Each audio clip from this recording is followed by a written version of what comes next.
It started about 3 years ago. I first looked at this place. We were praying as staff and leaders where God wanted us to look for a location, a permanent location for YWAM Muskoka. At the time we were renting facilities.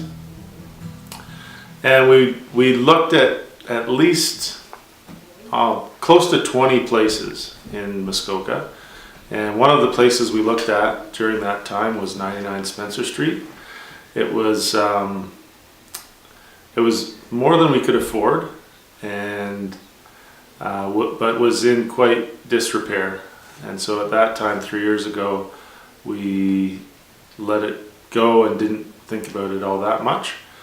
But this spring, as we continued to pray, I felt like God was saying we should look here again. We looked at another location in Bracebridge, which was more than we wanted to spend and felt was not the right facility for us. And when we came back here, I walked again into the big room that's now our lecture room, and I could just picture students and teachers teaching in that room and worship happening. And I knew that there was a history here that God wanted to redeem. It used to be a location where there was, just drug abuse, and people weren't coming here with healthy intentions. But I really just believed that God wanted to redeem this location. And so we prayed about it and felt to put in an offer. And we didn't have any resources, but the current owners, or the owners at that time, were really wanting to sell, and we were able to find a meeting ground, and we were able to purchase the property. And that was the beginning of an exciting and terrifying journey.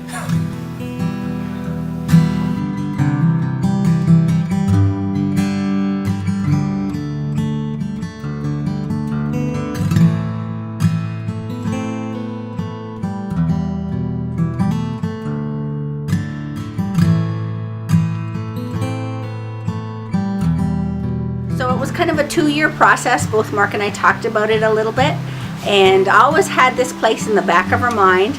And actually my mother-in-law had seen it in the paper a few times and said, what about Spencer Street? And I thought, I don't know, like, it's in a residential area, the houses are really close by, and it looks just like there's so much work that has to be done. The property itself was pretty messy. It was just kind of left in a mess. And and I think it was a 2-year process of God working in my heart.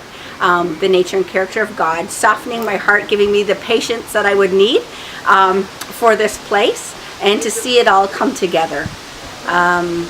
So I think, in that time, God was working on both Mark and I, also our staff, and preparing us for the workload that this place would need to get it up and running and get it ready.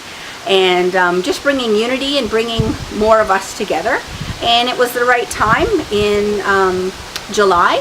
And everything kind of just swiftly came together. And when we walked through, we knew this is the place. And we looked at the lecture room, and as soon as we walked in, I remember Mark going, this is where the lectures can be, this is it. And I knew it right away. My heart leapt and thought, I can already picture the students sitting here, and I can already see us in here. So it's been a great journey.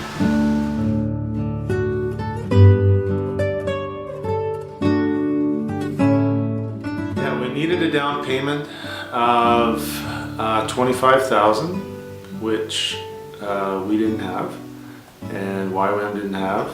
And during that time, as we were praying and felt led by the Lord, and realized to actually close the deal, we'd need probably a little bit more, so closer to $30,000.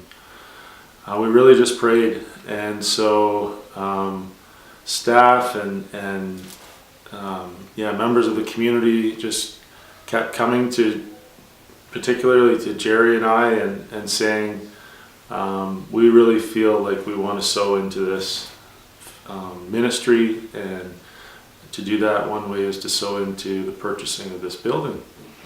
And so that, just individuals coming, and I believe just really responding to the call of God to sow into this, brought in all the resources that we needed to purchase the facility and make the down payment. The former owners were very favorable in giving us a mortgage for a big part of the building for a year, so that we would have time to fix up the building and look to raise ways to pay off that mortgage over this coming year. So we'll be asking God what methods and means He wants us to use to raise the money so that we can get the mortgage either refinanced or paid off.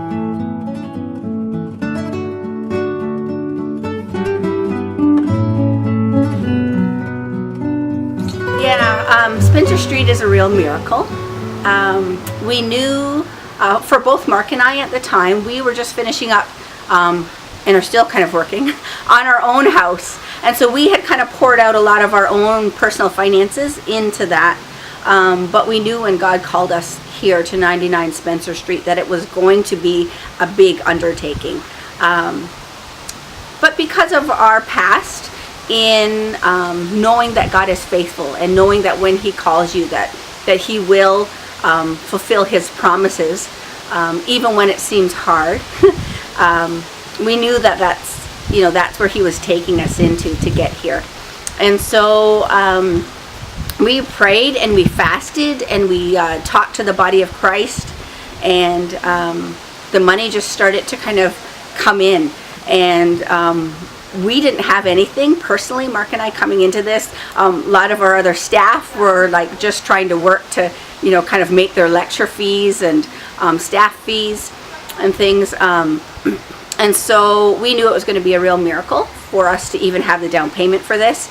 And the day, I think it was the day that it was due or the day before it was due, we got it all in. And from just various places, different people, it was just a real blessing time. And so we knew then, like I knew when the down payment was going to come in, I knew we were jumping in with both feet, and there was nowhere to go but in, and to go with this.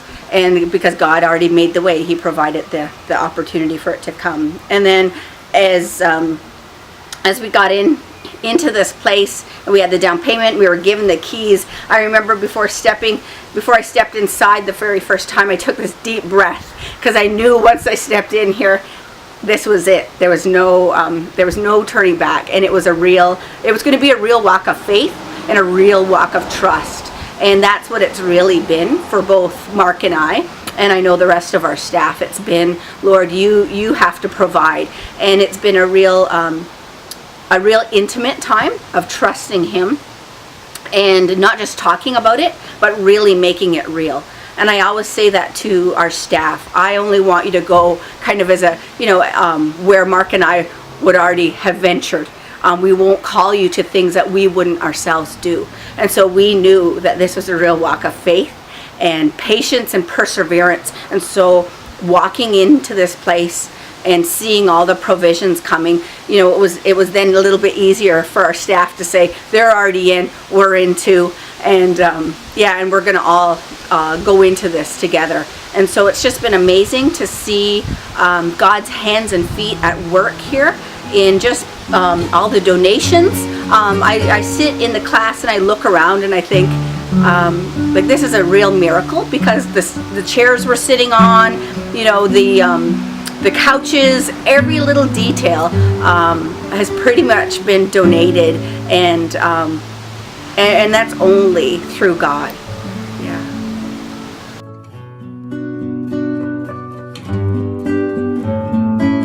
Generally, in between schools, between discipleship training schools, is our season of somewhat of rest, as well as reproducing enough financial, backing to be able to support us while we're running the DTS with them. But this year, with the surprise purchase as it happened in July and just needing to drop everything, we really felt led to do just that, to drop what we were doing and to come on board with Mark and Jerry as much as we could to see this place renovated, because as you know, it was kind of impossible. And so that really fueled me, because I thought whenever it's impossible and it seems like it just can't come together humanly, then we know God's in it and he's going to do it, and he did. And for me, I was working with a friend and in construction. We were working on a spec home, and the client ran out of money, and so my kids were all working with us too, and I just felt like to approach my friend and say, like, you don't really need to keep me on. I know that things are kind of stressful, and at that time things were pretty stressful over here, and God's given me the gifts and talents to help out that way, so we just jumped in.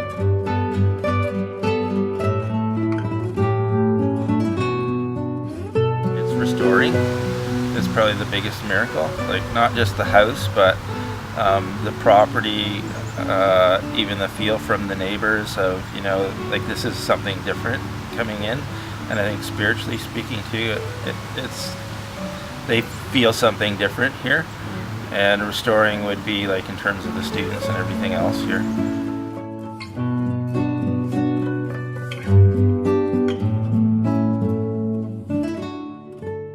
Had a prayer time, and really during that time it really felt like we were again in a season of when Nehemiah was being asked to rebuild the walls in Jerusalem. There's a monumental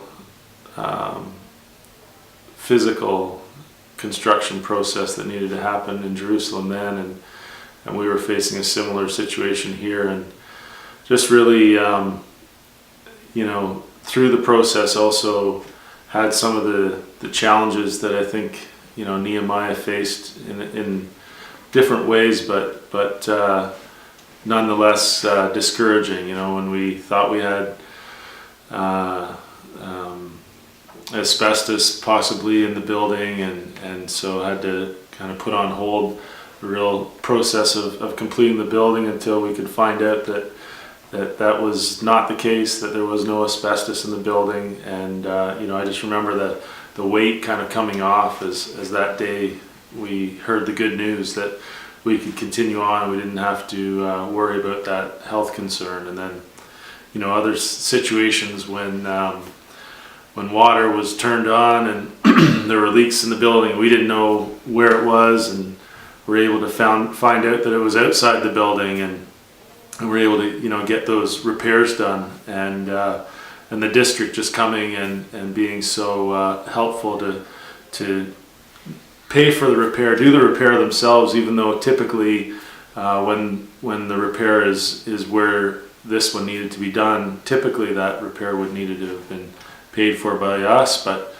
God was just faithful and allowed it to be done so that we could quickly continue on with getting the water turned on and making sure that we had opportunities for the students to have showers. And at that time it wasn't going to be hot showers, but within days it shifted, and we thought we had hot water to be able to turn on, and then realized that hot water heater was going to exhaust too close to the ground, so we couldn't use it. So again, we were like, okay, we've got to find another way to get these guys hot water. But fortunately, all that worked itself out. I guess it didn't work itself out, but God worked it out, so we're thankful for that.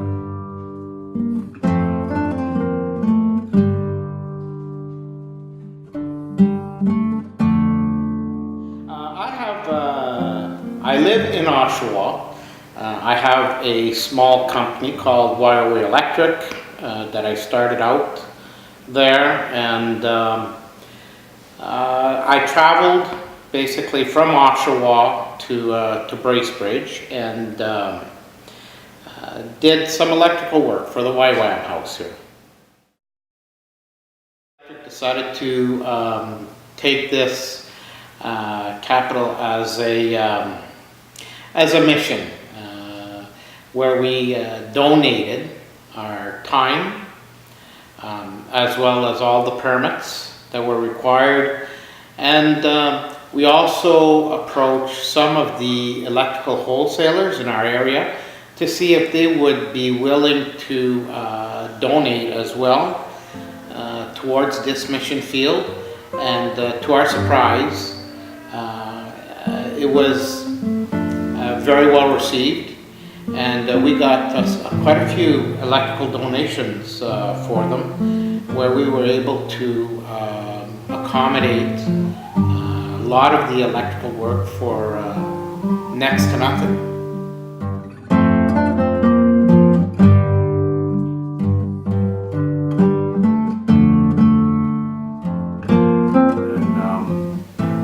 Again, at South Mary Lake Contracting, they had a facility where they were storing materials, and they just said, come on in, whatever you need, we just want to clear this out. So we had a room full of MDF through insulation, all kinds of trim materials that we were just able to use and reuse so that we could use the facilities.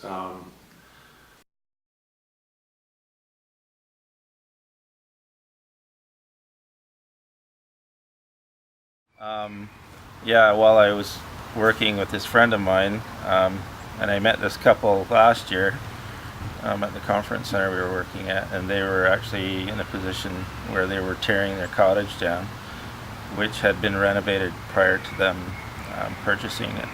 Yeah, so everything was just about 4 years old, like 4 years pretty old. spanking new. So they actually were very generous in saying, it's all going to the bin.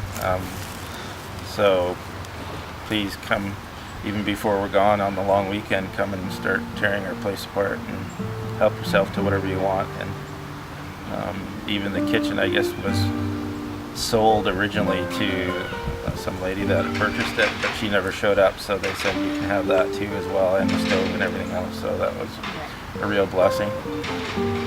Probably half of their cottage is in here, one way or another. Yeah. We look forward to just letting them see, how that was used, and then, as we know, our dear Debbie Carter was a miracle worker in bringing in, van loads of stuff day after day, and how she found this stuff, and how I'm convinced actually that Debbie has twice as many hours in a day as everybody else. I've said this many times over, but she is just an amazing woman of God who poured herself out for YWAM Muskoka and to see this place up and running. But she's a miracle.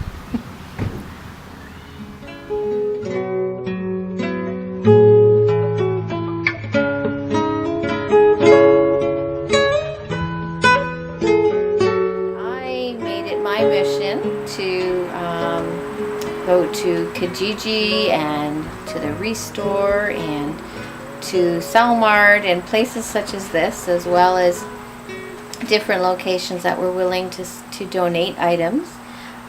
So it was my job to go and collect all these things. So that's what I've been doing for the last 6 weeks. It was an amazing opportunity. Met some incredible people, very giving and generous people as I began to accumulate. We had 13 bunk beds to find, as well as mattresses and dressers, tables, chairs, couches, all the appliances, kitchen cabinets. There was just an enormous amount of things to acquire in a very short time frame. So I just wanted to share a couple really amazing stories that took place as I gathered things over the last 6 weeks. So one of the stories was that I had noticed on Kijiji someone who was selling 20 chairs for a reasonable price, and we were going to take a look at them. It was quite a ways away, so I got my niece to come with me, and we attached a small trailer to the back of our minivan and proceeded to head out. And when we arrived, we soon found out that the people who owned this resort, we didn't realize it was a resort, had decided to subdivide it and sell off the cottages, and so they had much more than just chairs there. So we managed to acquire that day 70 chairs, and we got them at a very, very good price, as well as purchasing several bunk beds from them, and a gas dryer, and a double door fridge, and all kinds of kitchen utensils, all the pots and pans and things like that, copper bottom, beautiful pots, and we crammed 70 chairs in the back of the minivan and in the small trailer, along with the gas dryer and all these pots and things, my niece and I. And we needed to stop several times because our load was kind of trying to jump out of the trailer. So it was quite an adventure for both of us getting back. And we had several of those kinds of adventures as we accumulated items. Another time we went just south of Gravenhurst, and we found out that this family had sold their cottage and they were getting rid of everything. And when they found out who we were, they were just basically giving us all of their bedding and all of their mattresses that they hadn't sold, and beds they hadn't sold, and wall units and all kinds of things. So it was just amazing to see how people really just were so generous in giving of themselves and things to Youth with a Mission. As well, another really cool story was one day I happened to go to the Restore, and I'd really been asking the Lord for a great carpet. And I happened to walk in, and they just unloaded this Oriental rug. It was beautiful, heavy. Oh my goodness, it was heavy, and but very, very dirty. So I just I leaned over and I smelt the carpet, and I said, "Oh, you know, what's the best you can do on this carpet?" And he said $30. So I paid him happily and proceeded to clean it 4 times, but it came up beautifully, and the carpet's probably worth $5,000 or more. So that was a real gift from God.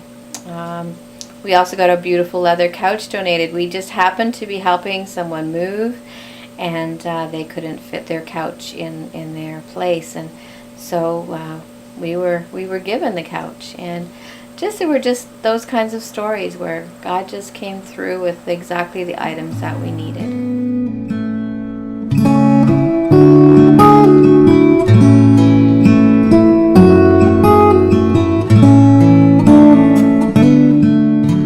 Heard about the new school or home on Spencer Street and that project over the course of the summer. I knew that the Jurgenites were bringing YWAM to the area and doing different classes. Heard through actually a relative about their most current project on Spencer Street, and then was able to connect with Mark and Jerry and different people involved in the project to find out if there's anything we could do with the floor. Well, it's funny how God provides a path to different things. So at the time that they were working on the project, we had some really nice different opportunities of flooring that came in, but we also had some carpet and vinyl in particular that became available to us at no charge. So that was pretty exciting for the timing. That doesn't come up very often, and it certainly was an if God provides moment. We certainly tried to provide any advice or experience, tools, feedback, even after they had their little incident with the flood. Just go over, make sure things were drying out okay, and everything looked good, and they've done a great job, and all their volunteers did an excellent job. They can come and install flooring for us anytime.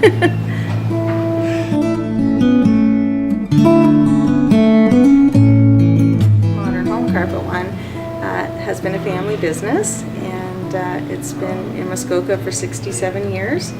It was my great uncle and grandfather and grandmother that started the company. And certainly it's been great to be part of this community, and we're just really excited that YWAM's part of our community now too.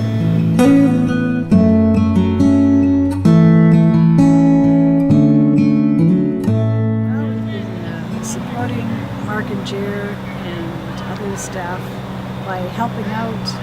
I've been there painting, picking up a paintbrush, layering on a few coats, and learned a few skills in all that we've been involved in.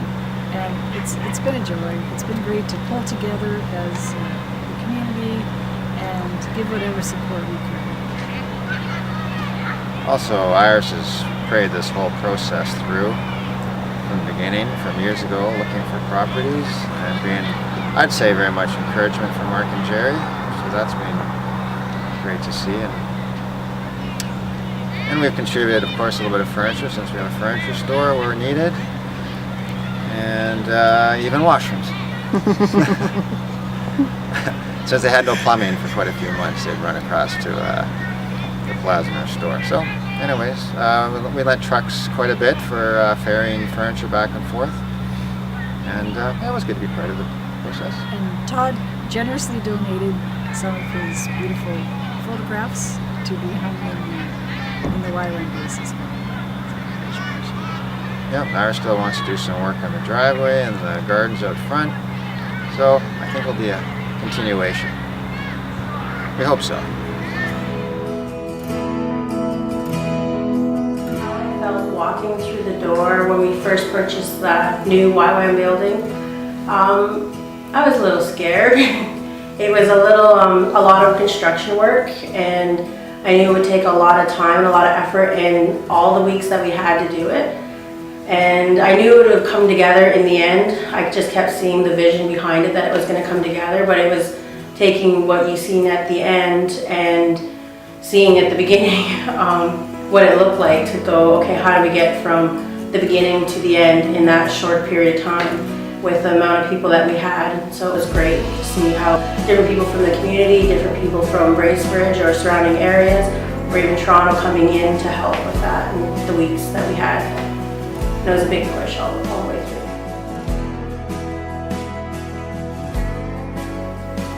One of the dreams that I wanted for the kitchen, or the goals, was to have a really big fridge. That, because at the other places we had two little ones, and it was always hard shoving stuff in there and finding room for things and stacking. So I thought if we could have this really big, like, industrial fridge, or where we have more room, you'd be able to see in it, it's glass doors, like you'd be able to have that. And that was one of my goals that I wanted for the kitchen to have, and a nice oven that would actually cook evenly on both things to make everything so you're not constantly rotating or whatnot, to have it be able to cook properly. So yeah.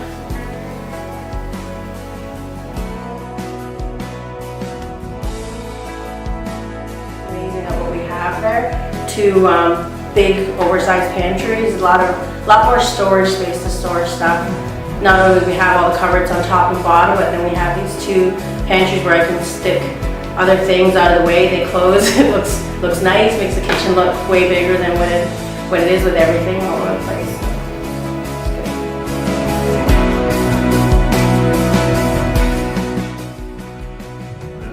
You know, for the roof, my brother-in-law came with his company, Victorian Construction, and they just were so generous to provide us with a new roof.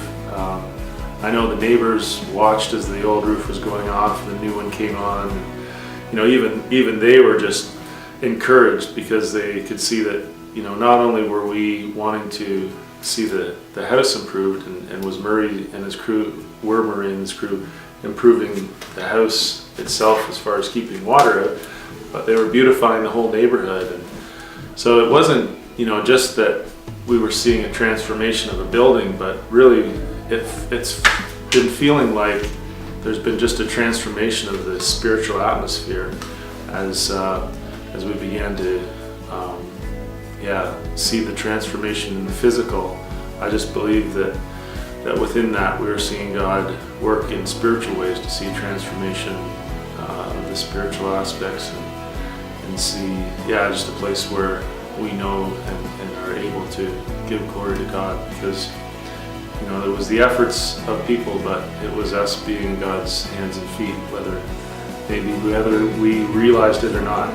So it's been a challenging, exciting journey. I think the biggest miracle for me, I think it's a whole bunch altogether, but just knowing even financially the impossibility to see the renovations come together, and to have the roofers, you know, give a quote of 12 grand and then in the afternoon kind of drop it to 6 grand, and then by the evening say, actually, we just want to do it for free. Just the blessing of even, you know, non-believers coming alongside and just blessing, and that happened in so many different areas. I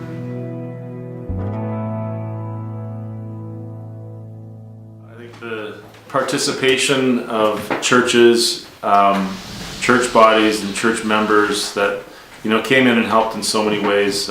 Think of, you know, just in Pine Grove, how many people just came and donated their time and donated their resources, and then, you know, others from Wellington Street Pentecostal that came and just said, you know, I have a family, but can I just take some dressers home with me and refinish them? So, you know, just an encouragement to know that, you know, there was those churches, and then of course, you know, our MCF family that's been such a blessing and come and been such a big part of YWAM Muskoka right from the very beginning, and, you know, continued to be such a blessing to us as we've been doing this renovation. And so, you know, our goal is to connect and to see others.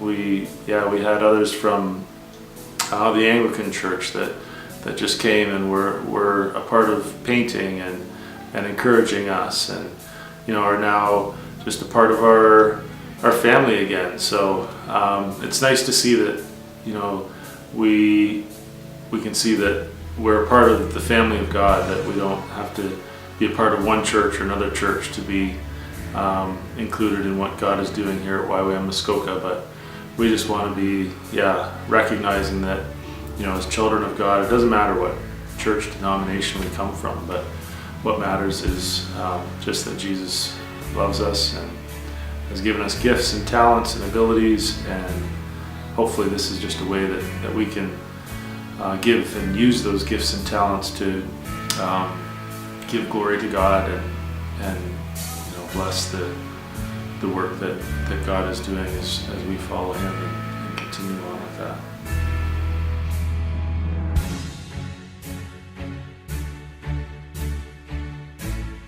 Church working together, all things are possible, and then not to take out of that equation that, you know, with God all things are possible, and this definitely wasn't a possibility in human terms, but, you know, we look forward to the impact that this place and the people even going to the school as well as the staff have on this community, and, you know, pray that they would see God's light, you know, shining as a beacon from this place and from the people that are a part of this place ongoing.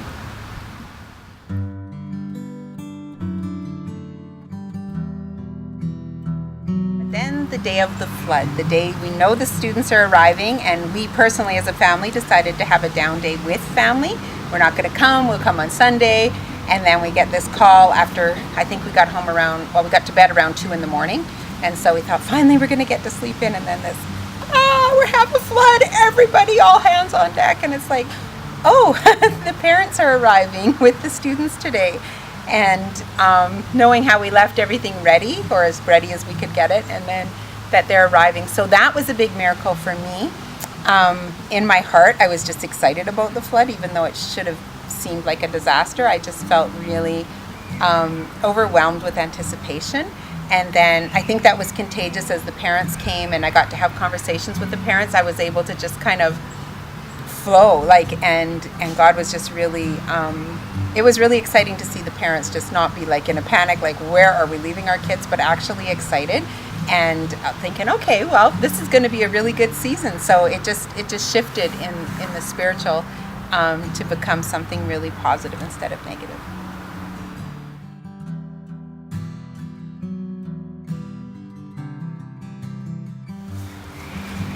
I would like people to be able to, in however they touch YWAM Muskoka, whether it's the neighbors walking by on the sidewalk or the people that poured resources in to seeing it come to be, or the actual students and staff that glean through the teaching and through the lecture phase as well as outreach, be able to come away permanently changed for the good, to actually see what community looks like and to be challenged and grown through it, and just the way that God kisses our lives with his truth.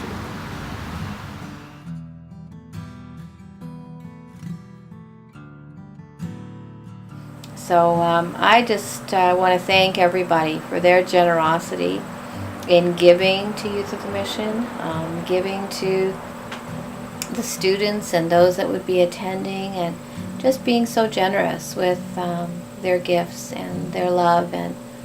And so I just know that it wouldn't have come together if it wasn't for each one of you contributing and helping out. So thank you so much, and God bless you.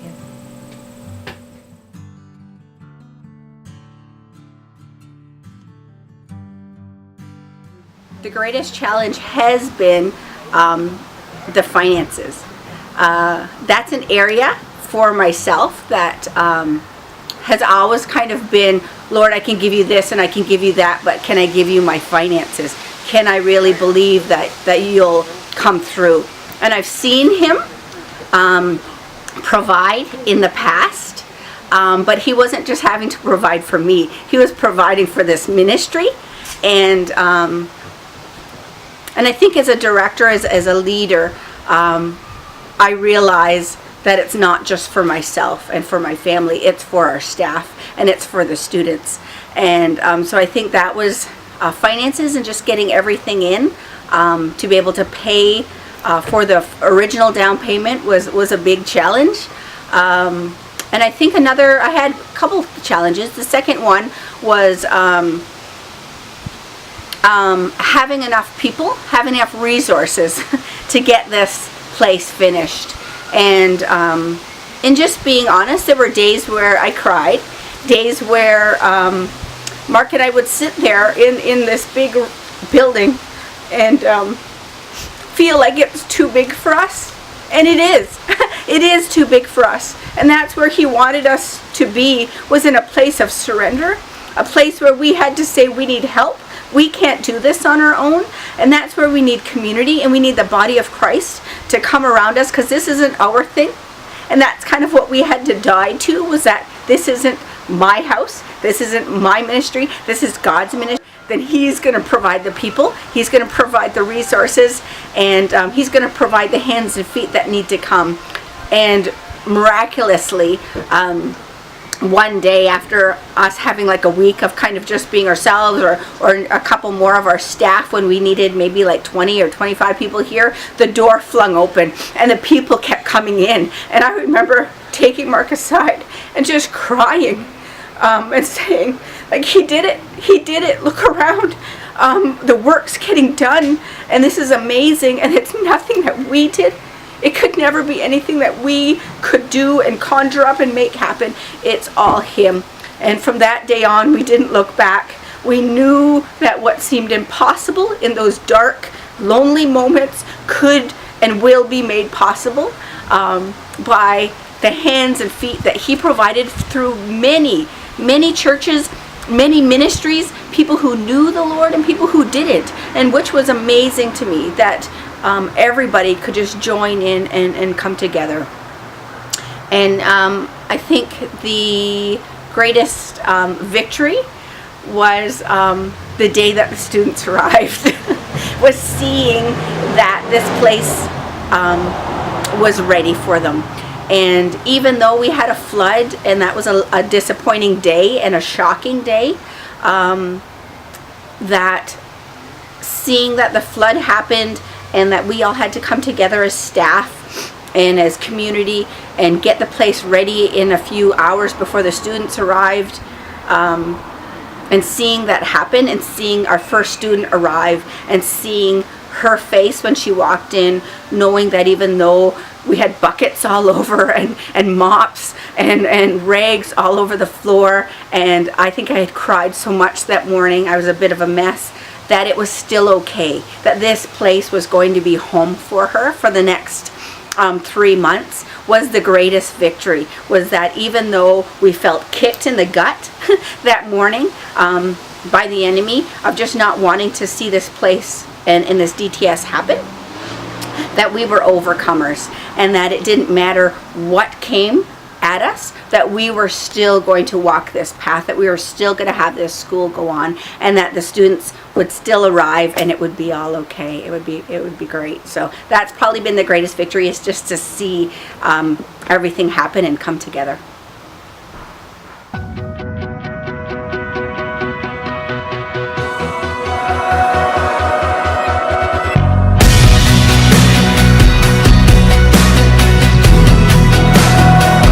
Doesn't matter what the world says, I've seen what you can do. I know it's more than just coincidence, it's amazing how you move. It's not always parting oceans, sometimes it's the little moments when you show how close you are. Some would say it's only chance, I'm not gonna second guess. I've seen the hand of God. I believe in miracles. You can do the impossible. 'Cause every single heartbeat means there's a God who's in control. And I know that I'm not alone, even when it's difficult. Your love is all the proof I need. You're the God who won't let go.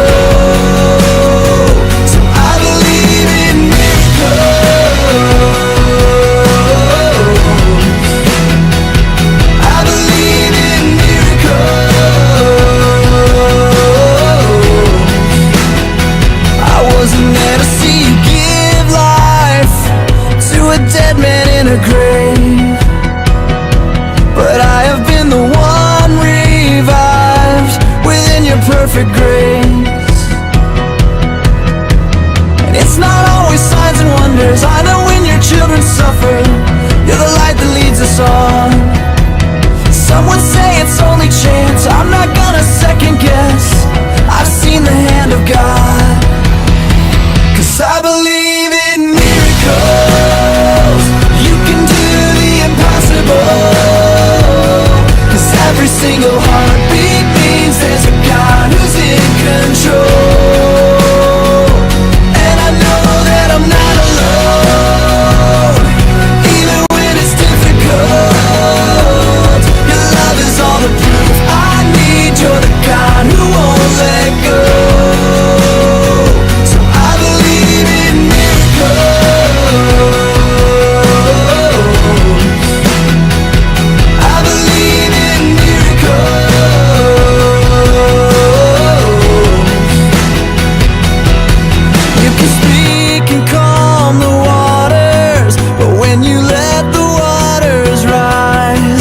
I'll remember you are still